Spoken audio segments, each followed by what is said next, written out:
right. Hello, hello. Welcome to another episode of Homeschool Moms Unfiltered. I'm Amanda, and I'm here with my co-host. Hello, I'm Megan. And today we are going to be talking about why are homeschooled kids called weird? Okay, so it is one of those age-old homeschool stereotypes. Where does it come from? And is there any truth to it? So you've got two homeschool moms, and we also have with us today a guest, Astrid. She's a 15-year-old unschooled student. So she's homeschooling, but specifically the unschool style. She is a internationally known fiber artist, and she is in her fourth college semester. So I'm feeling a little like I'm a bit of an underachiever. But we're excited to have you on with us today, Astrid. Thanks. I'm excited to talk about why I'm so weird and why we're all called so weird. Perfect. I love it. For full disclosure, Astrid happens to be my homeschooler. So we are gearing up for the launch of our podcast. At the time that we are recording this, we launch in 1 week. So we don't have a tremendous amount of audience interjection just yet. I wrangled her in. Kiddo, hop on in. So here she is to talk about her experience tonight. But I think that's helpful too, don't you think? I mean, we always want to hear from adult homeschoolers or older homeschoolers, people that are further along in the journey. And listening to us is one perspective, but listening to a kid who's been homeschooling for so many years is a really cool perspective too. No, totally. In fact, just today I was at a coffee with a friend and she was talking about how they are trying to figure out if they're going to change schools right there in one school and it's that time of year. Are you going to stay with the school you're at or are you going to change? And they went in, they've been doing all of these school tours. And she said that by far her favorite school tour has been the one that was led by two eighth graders. She was super impressed and they got the best idea of what was actually happening at the school. She was like, they answered all of our questions, but they were also honest. We didn't get that sort of like varnished, filtered version that the administration would have given us. So I think there's a lot to be said for having young adults who are like, yeah, I'm in it and my mom is insane and it's terrible, or I'm in it and this is great. That's like this. Do you ever see those t-shirts or stuff online that said like having a weird mom builds character, right? And so my kids are full of character. It was unavoidable with me as their mother. Yeah. I love it. So if we're talking about why homeschooled kids get called weird today, I thought the first thing that might be interesting to do as show prep was Google what even is weird. Which I think is pretty interesting. Our current book club selection that we've been working through in our book club episode each week is Teach Your Own. But our next book club selection, and in fact, I have my copy right here. Our next book club selection is Normal Sucks, which the tagline for it is How to Live, Learn, and Thrive Outside the Lines by Jonathan Mooney, who, FYI, we have an author visit and a book giveaway coming up for our second book club pick of our podcast. So I'm super excited about that. But this book kind of looks at the definition of where the definitions of normal came from. Where did we even get that term from? And so I feel like we also kind of have to look at where weird came from. Merriam-Webster calls it very unusual or dictionary.com goes with an odd, eccentric, or unconventional person. Then it gets a little dark. It says psychopath, especially a dangerous or vicious one. Psycho. Okay. But I did like the unconventional person in there because we are unconventional. All homeschoolers to a degree are unconventional because we are kind of going against the societal standard for education. So that the psycho part doesn't really ring true for most homeschoolers, but the unconventional person part is pretty good. Dictionary.com on another listing said not functioning properly or as expected. So I don't think the not functioning properly really applies, but not functioning as expected would apply. What are we expected to do in society? You're expected to march your kid down the street at age 5 and turn them over to kindergarten. So if you haven't done that, you are not functioning as expected. You are therefore weird. And then lastly, there were some common synonyms, which were strange, eccentric, erratic. That's not the most favorable one. Odd, outlandish, peculiar, quaint, singular, or unique. And some of those are pretty cool adjectives, I think. I mean, there's kind of a stigma associated with weird, but if somebody calls you unique, that's not weird. That's okay. So there's kind of that stigma associated with weird, and somehow people tacked it onto homeschoolers and it's just stayed there for ages. Yeah, no, it's totally true. And so actually then the next thing that we went and searched was if you do a quick Google search, what exactly do you get when you say why are homeschoolers weird? What are people on the internet saying? And some of these are gold and some of them are like, what the where did that even come from, right? So from Heritage Mom, they have intense interests that they frequently and repeatedly discuss with anyone who will listen. Healthy homes are incubators for inquiry.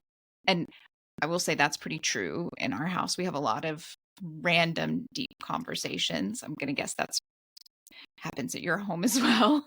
What do you say, Astrid? Does that suit our household? Yeah. I mean, To you're a give you an 15-year-old fiber artist, so I think you kind of have that covered.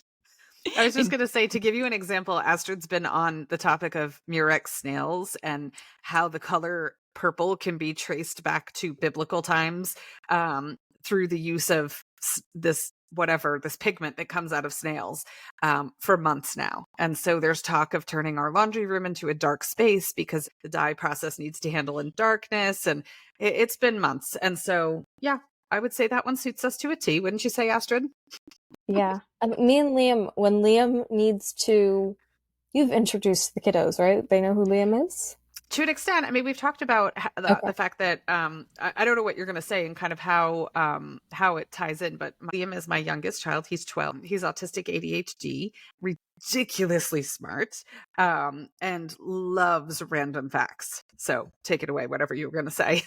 Okay. Me and Liam will go bounce on the trampoline. We have a nice big trampoline in our backyard, and when Liam needs to get out energy and like get out angst and hang out with someone while he's doing it, that's me. I go and bounce.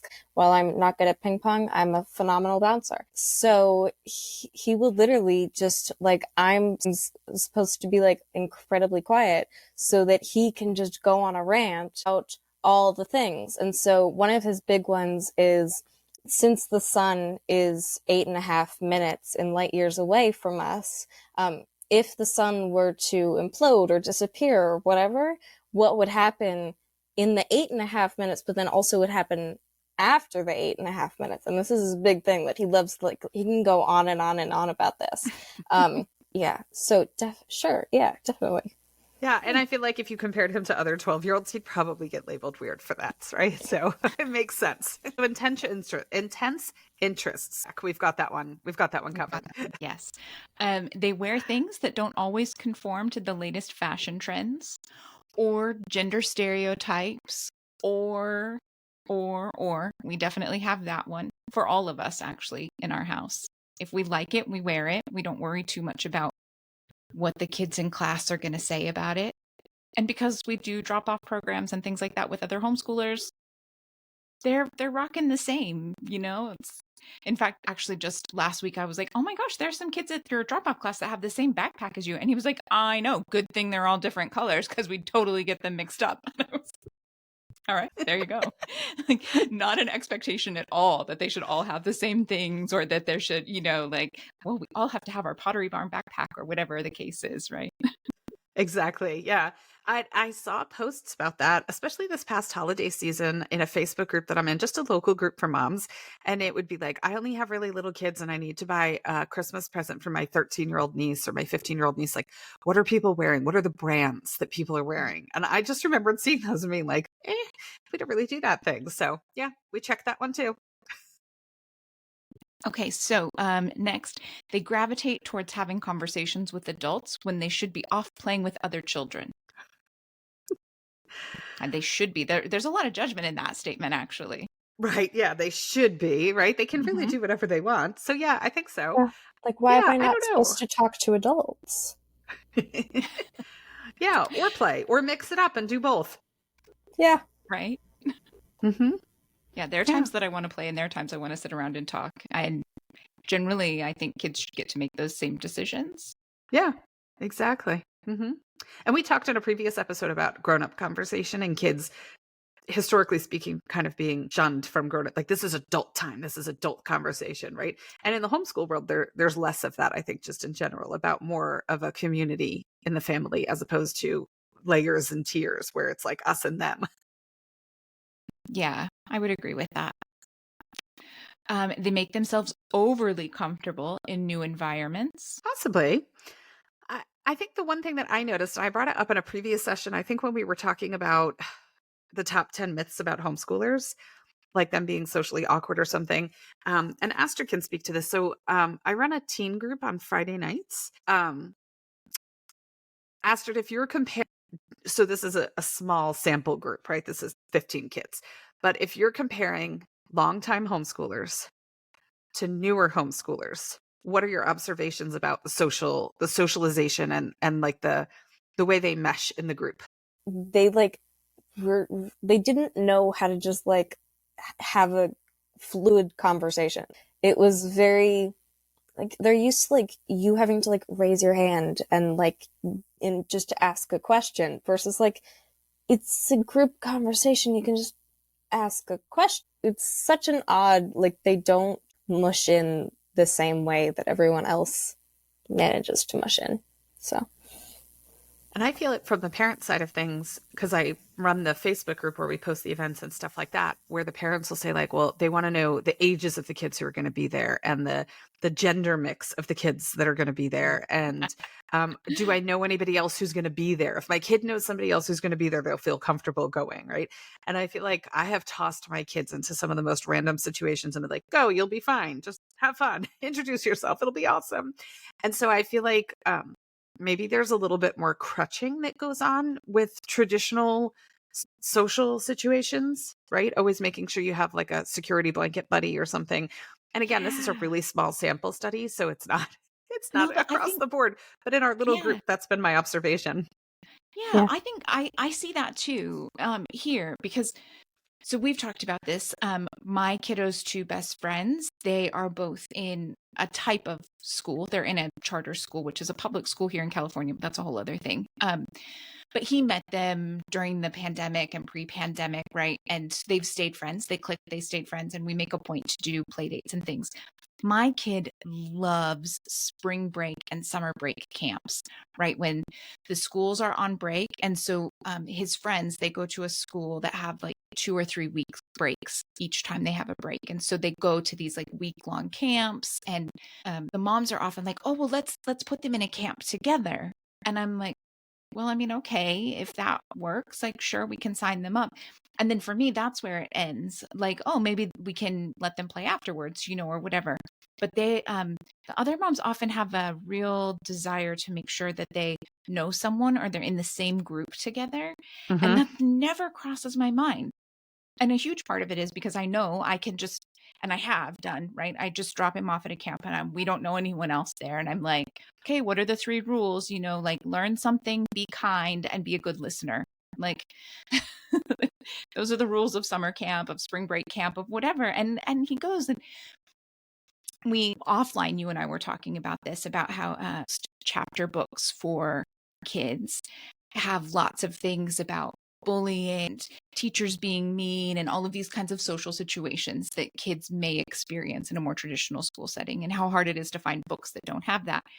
And so the first time that I took him to one of these camps and I dropped him off all by himself and he didn't know anyone. And I was like, before we were going, we're walking there and I'm talking about like, I'm sure you'll make some friends. I'll be really interested to hear about the people you meet. And he turned to me and he was like, I don't know, Mom, I've read a lot of books about this and I'm not sure I'm going to make friends. And I was like, and I mean, he was in second grade, right? He was a peanut. He was like at the time. And I was like, I don't think you need to worry about that. I think you're going to be pleasantly surprised. Like, just go, make the most of it, have a good time, be you. You just be you. And if you find some people who like who you are, then awesome. And if not, maybe you'll have fun doing something else. And he came home that day and he was like, you're never going to believe it, but I made 2 friends. I was like, Aw. see, told you it was going to be fine. Like that ability to just roll up and be like, yo, what's up? Exactly. Right. And just meet new people. It's so Mhm. fascinating to me, that conversation about books, because it's almost like messaging to kids where it's Mhm. like, this is the expectation. Like there's nothing you can do about it. You can just expect to be bullied at school, but here's a nice moral of the story kind of message for you about how you can overcome it. And it's like, Okay, why is that the cultural norm? It's in so many books that are geared for middle school kids, younger elementary school. It's bananas because Mhm. when I'm looking sometimes for books for homeschooled co-ops and things like that, I don't want those books because the kids can't really relate to them. They're Yeah. homeschoolers. And it's amazing how many times it's in books. So yeah, it Mhm. is surprising. It's definitely a different social standard. For sure. Yeah. Okay, so the last one from Heritage Mom says homeschooled kids are socially awkward. Weird. Homeschooled kids say things that cool kids don't say because they don't run their every word through the am I cool enough meter. So they're not jaded. They say what's on their minds. They do what seems logical and interesting in the moment. They don't second guess their every move because they don't know that falling in line is supposed to be a part of the program. So I there's a love lot that in one. that. Yeah, but yeah, that's a good one, right? It's that thing of like, you you go be you, and if everyone there is being them, you'll find people that you actually like instead of people who you have no idea who they are, right? It's about a authentic next. Right, where you have to conform to their standards. Do you have a filter that you run anything through, Astrid, when you're in social situations? Like now I'm just curious from that comment. No. I would like I say things because I think they're interesting. And so I want to like I do have a filter that I want to like take up the time of what I think is the most interesting and like, what should be what I want to discuss most. And cool facts that I learned, like, because I'm like a massive nerd who is learning stuff. Like, I want to like try and relate it to like real life things or like socially relevant stuff like that. That like that's my stand, but it doesn't have to do with like how then that affects how others perceive me. Like, why would that that doesn't matter to me. That's not a thing for I you. love it. So I Why would love I worry that. about how others perceive me? Like Yeah, I'm exactly. I'm cool with like I'm awesome, and if they don't see that, then that's really their problem. That's how I approach life. So I might be projecting. That's totally how I'm like I'm pretty cool. I like me. I find myself excellent company, and I'm looking for other people who find me excellent company. Exactly. Take me or leave me, but I'm not shifting, right? Yeah, I completely see that. So that's from Heritage Mom. If you don't follow Heritage Mom on Instagram, she's amazing. We've read her book. She wrote a book called A Place to Belong. It's epic. It might show up in book club someday. What do you think, Amanda? Could be a good reread. But she's got all kinds of amazing stuff on her page. So check out her page. Her name's Amber O'Neill Johnston. She's amazing.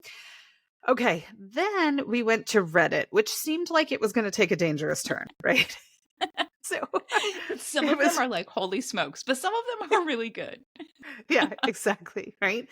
So the question was just why are homeschoolers considered weird or whatever? I forget the exact wording. The first comment that we grabbed said probably due to lack of social interaction. When you go to a school and are surrounded by children your own age, you develop a general sense of how you should interact with others. So there's that should, right? Mhm. And then I loved it because somebody replied to that comment that said, I think it's better to specify you develop a sense of how to conform to your dominant peer group, which may or may not be a bad thing. I hardly think learning to conform to let me take a selfie style interaction is proper socialization. It is by nature a dysfunction. Maturity is learning to entertain other points of view. Being homogenous isn't conducive to that. Boom. I love that reply. Yeah, no, I mean, it's a great reply. And then also, I mean, if you go back to the very first comment, it's like probably because of lack of socialization. And then they say you should learn how to interact with others. Like, well, I like,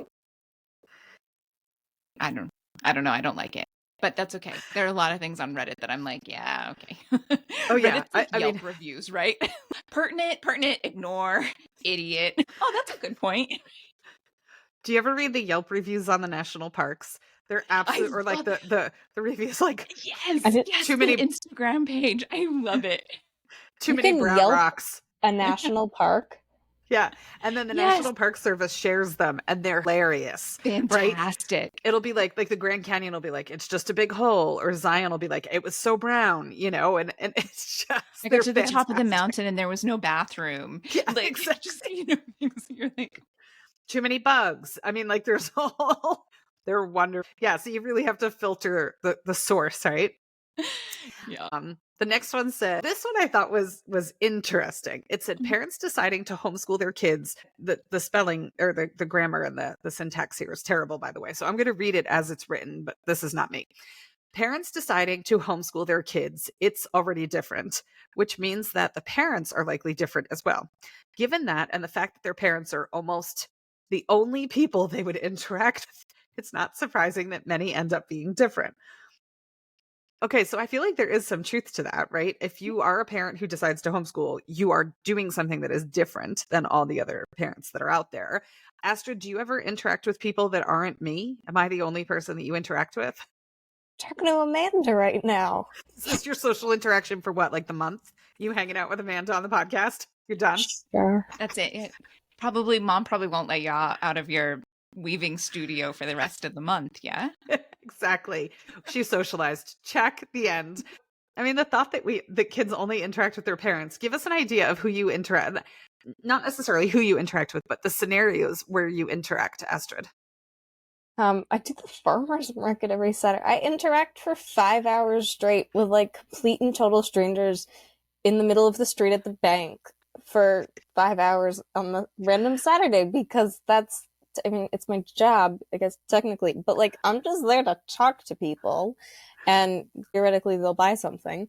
And then I take classes. So what do you think? I just like learn from all my stuff without any human interaction. Do go to like social clubs, but not really. Like, okay, one of them is my best friend and our like teacher who like we just started socializing. We stopped doing the actual concept of the class about like 4 years ago now. And we just go and hang out and nerd about whatever we've been doing for the week. So yeah, those are my big favorites, my big main ones. Yeah. How many guilds are you in for between fiber and sewing? Yeah, I forgot about that. I have like some sort of record, I think, because we've lived in so many places. I have like 8 now. I go to like so many monthly meetings now, but it's phenomenal because I get to see all the specials present and like all the different things that's. No, Astrid, no, you don't get to see those people. You don't get to talk to them. You don't. Like, this is just stop. Okay, you're not homeschooling right. Okay. You just need to only talk to me and be weird to make sure that you conform to society's standards of homeschoolers. Yes. I literally live with your parents too. We live with more people than just.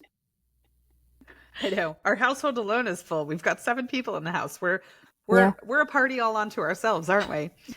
Yeah, but basketball team in just your house. You're good. Exactly. But I do agree with the parents being different or seeing the world differently or having different goals. Like that part is true. But yeah, our kids are different. Then my favorite that we pulled from Reddit. This one is the best. So remember, the original question on Reddit was, why are homeschooled kids weird? And this person's comment said, I'd say because kids are assholes. Homeschooled kids are lucky enough to not have to deal with bullying or a lot of the norms people learn to deal with as they go through a traditional school experience and don't quite have the same references to draw from. So it's like, okay, this person seems to be getting it, right? That they haven't been molded by a really harsh society in most cases. And so their experience has been different and it makes them stand out because it's not what's typical. Yeah, no, we were just talking the other day about that, where I know someone whose kiddo, who's a little bit younger than mine, was saying, like, this is the worst day of my life over and over. And like an 8-year-old, I was like, where's that even come from? Like, it's so far removed. And I was talking to my husband about it, and he was like, I mean, I'm sure I heard that in school, like that's like just totally a thing that you hear in school. And I was like, really? I guess I missed that. I don't know. Maybe I was like not plugged in that day, but we're not hearing much of that in our homeschool. So I have to say, Astrid, Amanda asked me if I had experience with that. And I said, having 3 kids, no, not really. You guys don't really speak like that or behave that way. But I did tell her about the time that you were 3 and you told me that you didn't like me and wanted a new family. And I told you that you could take your things and go. It's true. You left me on the porch. I told her she was free to go, right? And no, my mom lived dinner on the street. And so I said to my mom, come keep an eye on her. But I'm like, I had literally gotten to my wit's end. And I was like, then just go if you don't like me that much. And obviously she didn't go anywhere and she's never said it again. And she's still part of our family, but we still laugh about it to this day. We still tease her about it to this day, about how she told us once that she wanted a new family. And we were like, we wish you the best in finding one then. Good luck. I hope they're more cool than we are. Exactly, right? That would be what I would say. Yeah. The Right end, there. right? So that was kind of our highlights from Reddit, which is always, it's like an adventure in Reddit. You should put on like body armor to go in and do battle on Reddit and see what the comments are there. But those were interesting. So I think maybe we do just one more of these and then Yeah. really dive in with Astrid. So which one do you think is, which one would you rather do? I'm trying to quickly remind myself which the two were. I think the last one I found really interesting. You want to Okay. do that one? Does that work? Sure. Okay. Sure. So from simplehomeschool.net, it says, when I was a kid, in the privacy of my own home, I stuck black olives on all my fingers and ate them off one by one. That's weird, right? Of course, I didn't eat black olives in public school, but if I had, I would not have eaten them off of my fingers one by one. I would have known that that was weird because some kid would have announced to the entire cafeteria, that girl is eating olives off her fingers like a weirdo. Yeah. Even those kids that had a secret desire to emulate me would have shriveled and mocked me. I would have been forever known as Olive Girl. So here's what's different about homeschoolers. At my homeschooling co-op, if one kid were eating black olives off his fingers, I can guarantee that the rest of them would be doing it within seconds. Because weird is good. Weird is normal. And who doesn't have a secret desire to eat black olives off their fingers? I loved that story. It's so true, right? It's such a perfect example where you could totally see that cafeteria mockery. I mean, we've seen it in played out in how many movies with the cool kids table and, the loner table and whatever else. It's exaggerated, of course, in movies, but it's coming up again and again in movies because it's reality. And so I could totally see that playing out in a cafeteria. But then I could also totally see a group of homeschooled kids going, okay, she just ate olives off her fingers, and almost one-upping one another to figure out what the next level of weirdness could be. Not for the sake of being weird, but just for the sake of creativity and fun. Yeah, no, fun. We don't do black olives off of our fingers, but we still, in our home, we still eat bugles off of our fingers. Do you ever buy those little, and so we'll put them on our fingers and then eat them? And I don't think we've ever had a bugle, but I totally know what you're talking about. Well, I never. Do they have like a filling in the middle, or they're just like a cone-shaped cracker? Okay. Yeah, they just look like little witches' hats, basically, and they're like popcorn, I think is what they are. Okay. Yeah, I love that. So yeah, I mean, when you Google why are homeschoolers weird, the moral of the story is you're going to get a very wide array of answers on the internet.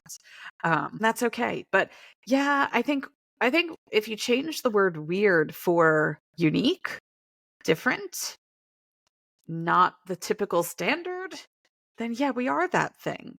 But weird is just such a lazy way of describing it, right? So it doesn't do us justice in so many ways. So we want to ask Astrid some questions, but we've got a couple of things to address before we get there. So the first thing is we want to take a moment to thank this episode's sponsor, Hub of Curiosity. Hub of Curiosity believes that learning begins with interest, and they offer a wide range of classes on OutSchool to enrich your homeschooling journey. They also offer virtual, secular, inclusive, oh my goodness, a dream come true, co-ops for middle schoolers and high schoolers.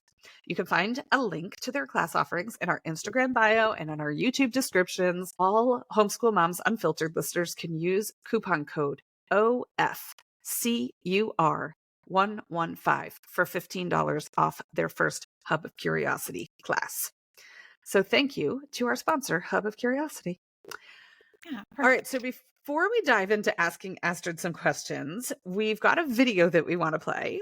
And I ran it by Amanda because we are a fairly progressive bunch of podcasters here, and we like to be consistent with our messaging. So I said to Amanda, I really love this video and I really love this quote, but the person who says it maybe doesn't line up with a lot of the things that we stand for and we believe in. So Amanda, you had kind of a good rationale for maybe still being able to use this quote. What do you think? Yeah, well, I just said, let me think on it first. And I listened to the quote and then I went and did a little bit of, research on the person. And I was like, well, look, even a broken clock is right twice a day. So let's use the quote. So here's our broken clock moment. He's right. Exactly. He is right. So I'm going to cue up the video. It might take me a second because sometimes technology is funky, but here we go.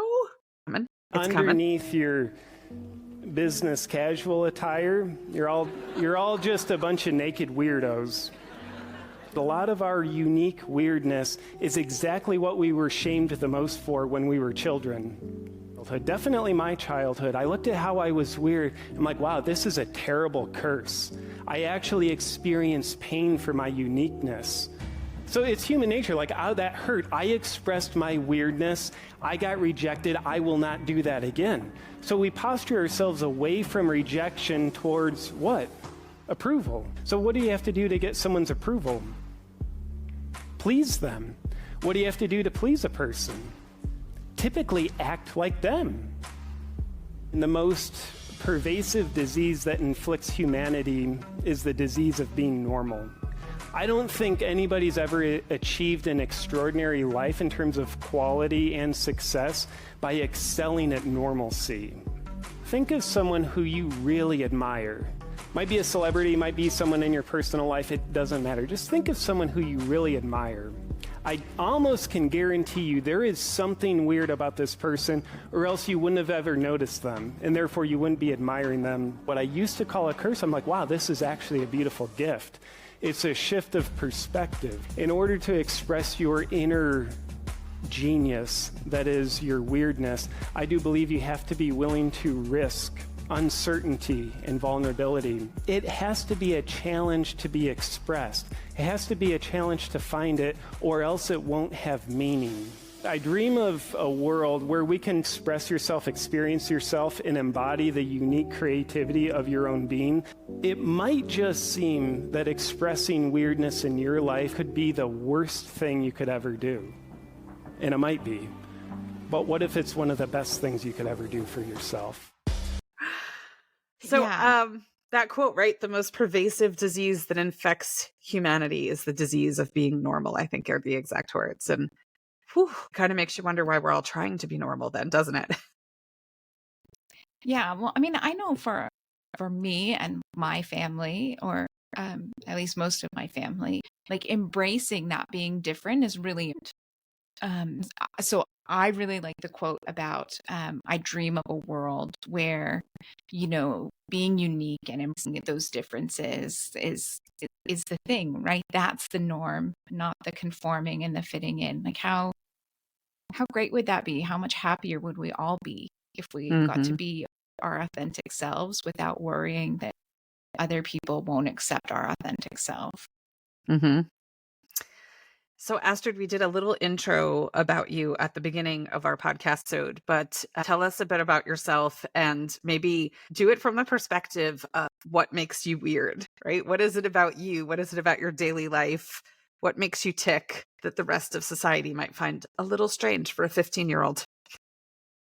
Well, to start with the fact that I don't go to school, which is a pretty important detail. And being a fiber artist or a weaver generally means that I spend all my time doing the things that I enjoy and nerd out about. Anything that would typically be categorized as a hobby or business or school or whatever the variety of categories are, they all get poured into the exact same thing because that's just what I enjoy doing. And that's primarily our method of unschooling. So, yeah, my daily thing is basic. I get up, I start my day, and I go weave, or I do something related to weaving, or I do something with my hand woven fabric. Like, it's pretty much always I make yarn. I do like all kinds of really strange things. But they all tie back to the exact same thing, and they end up coming out as different forms: hobby, school, entrepreneurship, whatever category you want to put it into. Mm-hmm. Yeah, What's the I mean, average? I'm sorry. What's the average age of a weaver? I'm guessing it's not 15 or 16. I would get no. I have my one friend, me and my one friend, my best friend. We bring down the average really well. He's about 13. He's about to turn 14, and between the two of us, we really help bring that average down. I know very few that are under the age of like 60. And so would you say that like my Weaver friends are like gonna be the same as like if I had like hung out with people outside of school? Like not even close. So yeah. Yeah, it's definitely a different friend pool. When we were living in Texas, she was part of an amazing guild and is still a member of that guild because they do a lot of things virtually, so she can still participate. I remember she got an email about like one of the members, her husband passed away, right? Like that's kind of the age. Like I remember when my grandparents lived in an over 55 community, and they had this public broadcasting channel because it was the 90s, and it was always like what day funerals were and stuff like that on the public broadcasting channels. And I was thinking to myself like, oh, that's her groups with the weaving, where there's weavers that pass away, like on different pages that she follows and stuff like that. So the average age is definitely all the magazines I am subscribed to have an obit section. And then in like several dozen Facebook groups for weaving. That's the only reason why I have Facebook. Which also kind of makes me seem older than I am because I'm now like a Facebook person. And that was harsh. Okay, was that not harsh, Amanda? I don't know anyone my age that uses Facebook. I know. Okay, fine. It is baby book, but lay off my Facebook. But the weaving groups are fire. Yeah. The weaving groups are phenomenal. And there's like obituaries in there. There's like the email chains for the guilds I'm in. There's obituaries in there all the time. It's like, I mean, part of it is just because there's a lot of weavers, but also because they're all the average age is just much more mature. The one beautiful thing that I will say about that though is, so my son is a woodworker and so I have two kids that kind of do these trade crafts or trade skills. And the beautiful thing is the mature weavers who are older are so happy to see someone who is younger doing the thing that they're passionate about.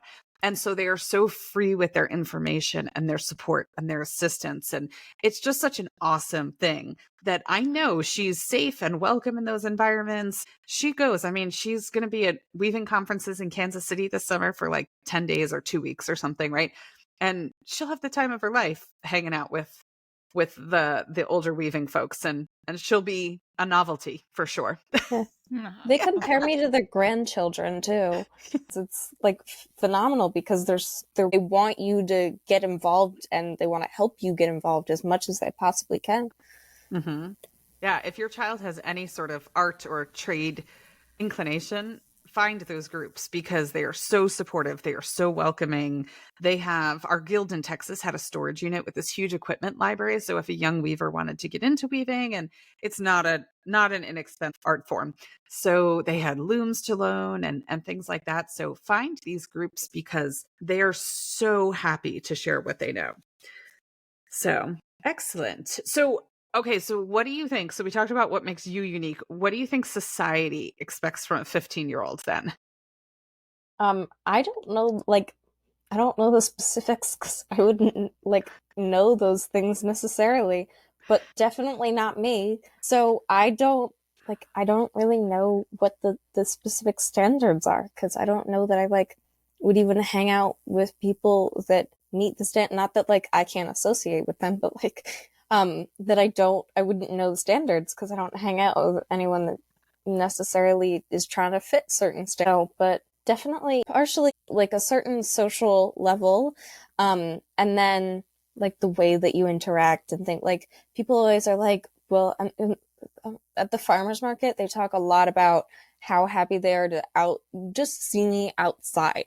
That they would rather they expect me to be at home texting which is the people just will randomly make comments walking by so glad you're not on your phone, and I'm thanks, because that's the expectation, I guess, right? I love that you're so disconnected from it that you're I don't even know what people expect from a 15-year-old.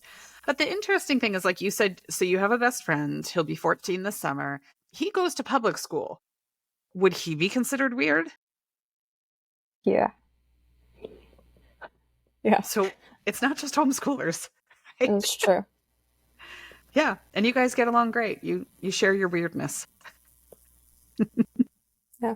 We like, I don't know that we've ever talked about like what's trending or like what celebrity gossip. Like we don't like assume those are the things that are but we talk about like the last time we met, they had discovered a chunk of snail dye. You know, this brings back to snails because they're cool.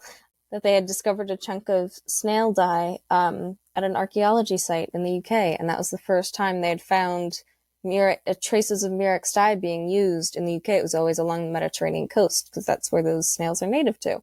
And so we talked about that, and also because the teacher who she doesn't teach us anything anymore. Like it's just kind of become a social thing. But she lives in the UK, and she was like, "Did you hear about it?" And then we just talked about it for like forever. Yeah. So I think one of the things I looked at when I was kind of preparing for today's episode was weird kids exist everywhere. There's plenty of weird kids who go to public school. They're the ones who are bullied mercilessly and ostracized in so many ways. So you just get to be weird without that bonus feature. Yeah. Yeah, no, there's so much truth to that. Like the ability to like be you and embrace the things that you love. And it's not like you don't have to worry about the constant like crap from school classmates. Yeah. Like you get to pick the spaces that you want to be in, and you get to be you in those spaces. Mm-hmm. Yeah. I mean, I know that nobody at school is going to like get him in a way that like someone like me who's like definitely considered weird, going to get him and his interests. Like he was presenting in his science class about indigo dyeing, and not as like an assignment. Like the teacher was like, "You want to come in and talk about this?" And he was like, "Sure." And that you just know that every student, like they might have found it cool, but that they wouldn't have had like a clue what like that was his thing, or that was like even something that a kid his age or anyone for that matter would be doing with their time. So it's yeah, it's definitely an interesting scenario, right? We are going to New York this week for a very quick whirlwind trip, and we will see Astrid's best friend. And the two of them have so many activities planned for a 12-hour period that I'm going to fall over. And by the end of the day, so what's on the schedule for you two cool cats, Astrid? have so he wants to go see a weaving exhibit that's going on at the Met. I don't even remember what it is. We're just going to do it because he found it cool, and I was like, sure, I'll do that. Like, it's weaving history, and at the Met, why not? And then FIT is their Fashion Institute of Technology. I forget that non-fashion people don't know those things. And they have all their thesis students, they put their stuff up for the summer at like a gallery or an exhibit thing. And we're going to go see that. And it's just a general shopping spree. I'm going for leather and lace trims so I can make a lampshade at some point. And so he might tag along for that. We're doing all kinds of things that not accessible here because it's too weird. And so we're going up to New York for a day so we can go and do those things. But yeah, that's what we're cramming it all into. Last time we went and saw a musical because he's a musical lover. So he might genuinely stay that night and go see a musical because that's how much he loves it. So those are our grand plans.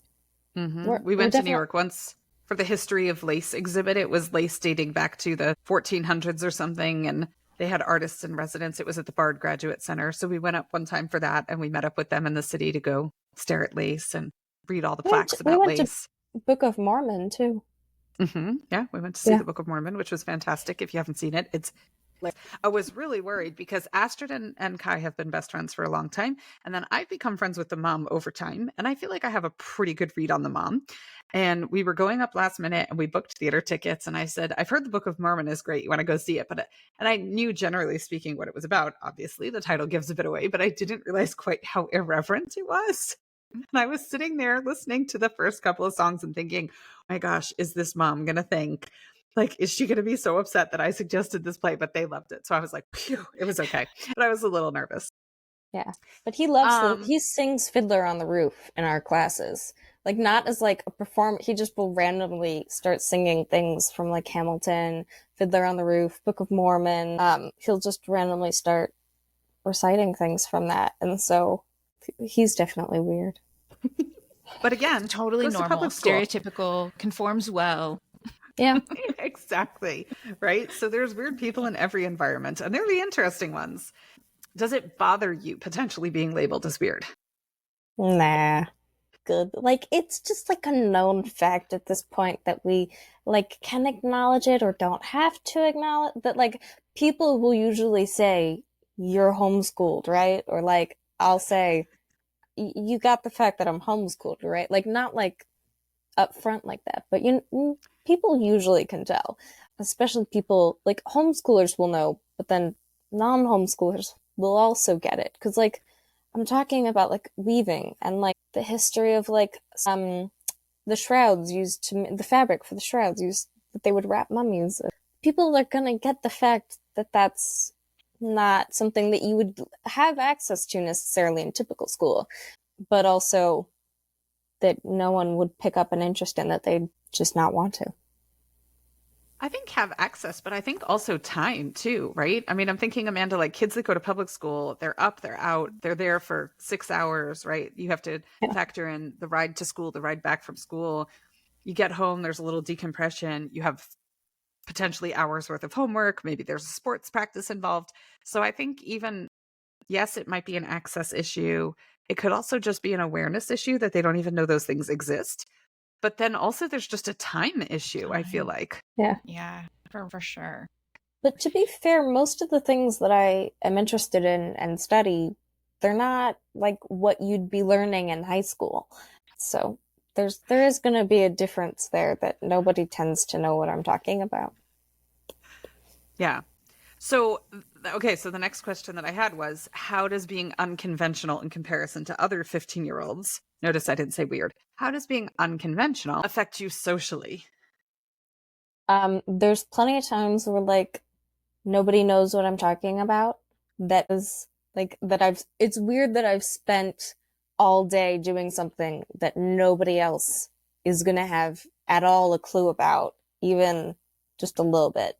Whether that's just weaving or learning about snails and spider facts and how spiders' bodies create I know my mom is repulsed by spiders, but how their bodies are able to produce fibers and like all the different, and then how to utilize, like nobody is gonna be studying that. And so to then go and sit down with a bunch of other 15-year-olds who know nothing or have no interest about any of it, then you're like, well, what do I talk to you about now? What we have to find some sort of common ground. And that's more of the interesting bit, is trying to find a topic that is engaging for both people, but that you'll actually know something about. And so then at that rate, it just makes more sense to go find someone who would know those things, like my best friend. I mean, there's tons of people, but not the typical 15-year-old. Mm-hmm. Do you feel like you're missing age-appropriate friendships, though? I mean, you have Kai, obviously, who's your best friend, but like, are you thinking like, wow, I really wish I had like 3 or 4 close friends that were 15 that were just, they weren't fiber friends. They were just whatever friends. I've never, like, call me cynical, but I've never seen a point to it. Like, what is the use of, like, I want to go nerd out about things, or if it's not like socializing time, air quotes, then you go study more things just to go then nerd out about with people. Like, you know what I mean? I'd rather, yeah. I know what you mean. And because I know you, I think it boils down to introversion, right? And that avoidance of small talk, right? Amanda and I were talking about this in an episode the other day where she does enjoy small talk and I don't enjoy small talk quite as much. And you definitely don't enjoy small talk, right? You want deep, meaningful conversations only. And so I think that's kind of where it is. I'm not sure that it's cynicism so much as like just personality style. Well, there's that too, and then there's also just being like the kind of person who wants to consume information all the time. And so then, like, to me, because I'm that person, socializing is the opportunity to discuss the information that you've then consumed, not to go and small talk about nothing. There you I go. start a lot of conversations with, oh, I recently read an article about, or I was reading this research study that said, and it takes a certain kind of person to put up with that, right? You could talk to Amanda about spiders and snails. Apparently, she'd be I like, would I'm totally there listen. for it. I would, yeah, I like teach me. I'm always down for something that I didn't know. I love learning new stuff. But yeah, it's that thing. It's all there's not it's not everyone's cup of tea. We'll just Mhm. put it that way nicely. And to say you have a 10-year-old fact generator in your house as well. So you've got your sustenance of random information and facts being sent your way on a daily basis as well. Yes. Yeah. He's and actually so in our house, right, he's really into history right now. And history is not my strong suit. I like politics. I know a fair bit about politics and current events, but actual history is not. And the other day he asked me about Melville someone and if we had any books on him. And I was like, dude, I don't know anyone by the name of Melville, but I know how to use my cell phone. Like, let me look that up. Maybe the library's got something. If they don't, Amazon will for sure. Like, I got you covered. Yeah. That's We me and know. Magnus Hirschfeld. I do that with Magnus Hirschfeld, no one knows who I'm talking about. And then also Gilbert Baker, who's a vexillologist, he's not old enough to be considered history, but like he did die before I was born. So like to me that's history, but like I know all of you were alive, so Another old dig, Amanda. First the Facebook. And now the fact that we are history. We are old enough to qualify as history, apparently.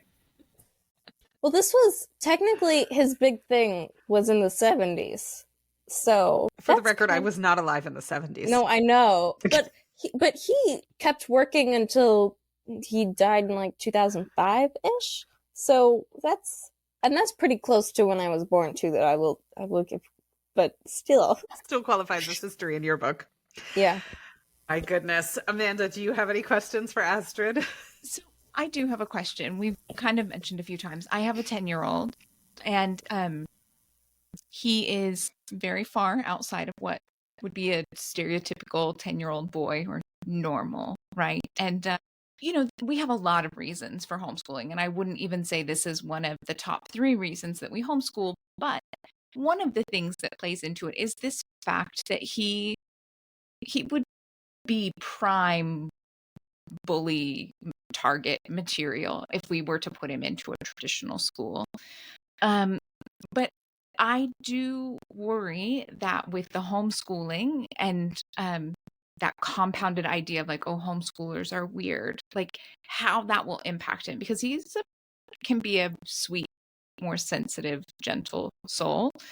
And so I'm curious if you have had a situation where someone actually had the balls to say to your face that you were weird, and how that impacted you. Like, was it just kind of like, yeah, okay, whatever, like you're pretty weird too for even walking up to me and saying that, or like that's the mom part of me, right, is like, what did you do? Did it happen to you? What did you do? Did it? I mean, maybe like an out of the blue, like just like a nonchalant, you're a little on the weird side, but to me, that's like a known fact.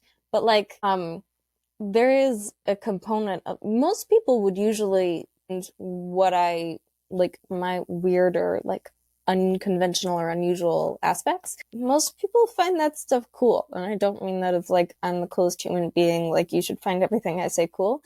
But like the things that would usually categorize me as weird interests other people, usually, even if they aren't like super well versed with like what I'm talking about or whatever, that like I can talk about weaving for like hours and they'd be like, that's cool. Like, that's not weird. That's cool, because they're actually learning about something that I spend every day doing. But it's brand new, and to them that's cool that they get to learn something that's super out of the blue and weird, but that then by association makes me weird. But still, that's what I have to say. Yeah, thankfully. I think the interesting thing that we've had more often is when people find out that Astrid's homeschooled rather than call her weird or anything like that. I think the instance that she's encountered more has been, you are homeschooled. You are probably also homeschooled because you should be sheltered from the world and live in a bubble. And there's the assumption made that that's why she's homeschooled. Or it's, you're homeschooled. We automatically probably hate all the same marginalized groups then. They've spouted some really ugly stuff at her. And she's like, no, I'm not that kind of homeschooler. Right? Yeah. No. They make the association, or right? Yeah. Think that you're like them, that because like that's their desire is to homeschool, but that you automatically do it for the exact same reasons and hate the same people. So I'm like, yeah, sure. Yeah, No? I think she's had more awkward conversations around that than being weird, actually. That's been a harder thing for her to necessarily, because in the moment, you're so stunned. I mean, as an adult, I think you're stunned sometimes. And then at 15 or even at 14, when it happened before, she'd be like, I can't believe this person is saying these horrible things. And so I think that's actually been the harder stuff to react to. So maybe, I know you said it, you still have difficulty finding your people sometimes in Southern California, but definitely in the South, there's that element of like, definitely you homeschool because you're, paranoid about the government or, critical race theory or something like that. All you have to do is say you're homeschooled and they're like, great, we'll get along phenomenally. Like, let's talk about the things that we want to shelter our children from. And you're like, why? All I said was I'm homeschooled. Yeah. Well, let's not. Yeah, exactly. Be like, you got the wrong audience here. Awesome. Any other questions? Oh, that was the biggest one. You covered a lot of the things. I know you were like, oh, maybe because she's my own kid and I know her, but I think you did a great job. Good job, Astrid. Yeah, thank you for joining us. Really appreciate it. Well, it is time for one of our closing segments, which is our student spotlight. So here we go. Student spotlight. We don't judge bragging here. We celebrate with you. We actually have 2 student spotlights today. Amanda, I didn't even tell you the second one came in because it came in after the fact, but there's one in our Google Doc. Do you want to do that one? And I'll tackle the other one because it came to me in Facebook Messenger and I felt so bad leaving one of the spotlights out. So I said, we'll squeeze them both in. Okay, sure. So our first one that I can actually see is from Tara, and she says, my 10-year-old son who has dyslexia independently and without being asked read a page from his World War II book. I was so proud of him, but more importantly, he was proud of himself. I love it. Right? That's so awesome. Yeah, That's great. Here we go. We've got a clapping button.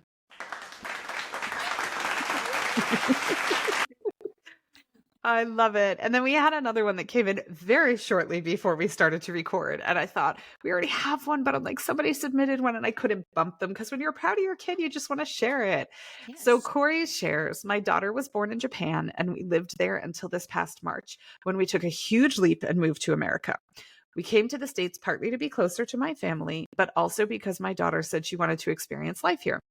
She is nearly 14 years old and we started homeschooling when she was in 3rd grade. This has been hugely beneficial in allowing us to make this life change without experiencing serious disruption in her education. Although my daughter is very shy and has always struggled with anxiety, she is doing her best to try new things like attending events at the local library, going out with her grandparents when I am working. Although these small acts may not seem like much to other people, it is extremely courageous for her.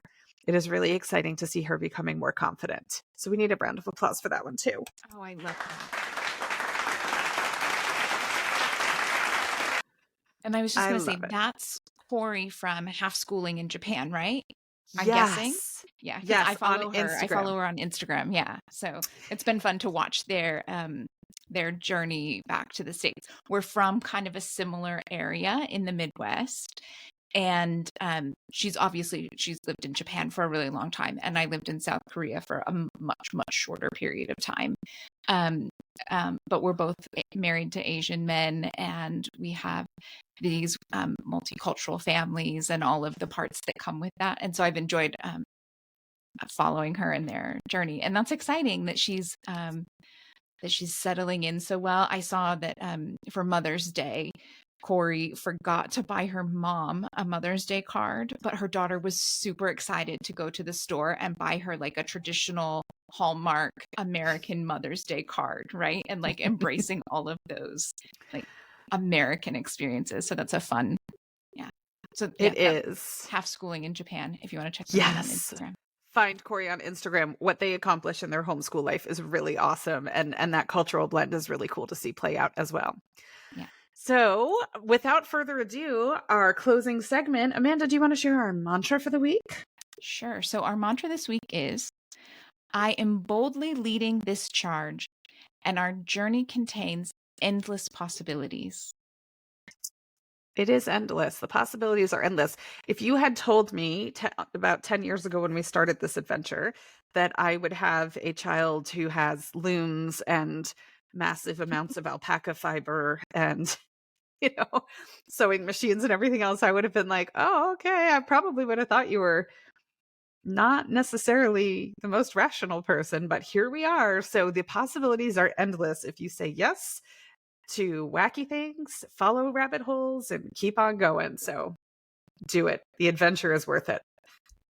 Yeah, that's awesome. And thanks again, I love Astrid, it. for joining us. Yeah. Thanks. Thank you. Thank you. So have a wonderful day, everyone. Happy homeschooling. And our second episode this week will be our book club episode with Teach Your Own by John Holt and Pat Ferenga. So we'll see you there. Have a great day. Bye.